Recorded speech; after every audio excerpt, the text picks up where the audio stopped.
হারিয়ে যাওয়া মোবাইল ফিরিয়ে দিল মোবাইল মালিকদের হাতে মরুটিয়া থানা। মরুটিয়া থানার আবারও সাফল্য।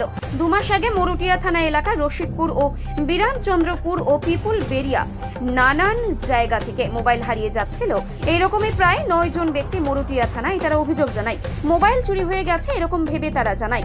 সেই সময় মরুটিয়া থানার পুলিশ তদন্তে নামে এবং সেই হারিয়ে যাওয়া মোবাইল আজ সেই মোবাইল মালিকদের হাতে তুলে দিল মরুটিয়া থানার ভারপ্রাপ্ত আধিকারিক নির্মল দত্ত। পুলিশ সূত্রে জানতে পারা যায় যে প্রায় 2 মাস আগে মোবাইল মালিকদের কাছ থেকে মোবাইলগুলি সব হারিয়ে গিয়েছিল। পুলিশ তদন্তে নেমে মোবাইলগুলি উদ্ধার করে তাদেরকে হাতে তুলে দেয় থানা থেকে। মোবাইল পেয়ে মোবাইল মালিকেরা খুবই খুশি এবং তারা সংবাদ মাধ্যমের কাছে মরুটিয়া থানার প্রশংসা করলেন ও মরুটিয়া থানাকে সাধুবাদ জানালেন। এলাকাবাসী ও মরুটিয়া থানাকে ধন্যবাদ জানিয়েছেন। কোন থানা উদ্ধার করলো? মরুটিয়া থানা। এই যে মুরুটিয়া থানা মোবাইল তোমাদের হাতে মানে হারিয়ে যাওয়া মোবাইল দিল, তুমি কতটা খুশি? অনেক খুশি। পুলিশ প্রশাসনকে কি ধন্যবাদ জানাবা? হ্যাঁ, অনেক অনেক ধন্যবাদ। মোবাইলটা সুজিত ছিল, কোথায় বাড়ি? বেরামচন্দ্রপুর।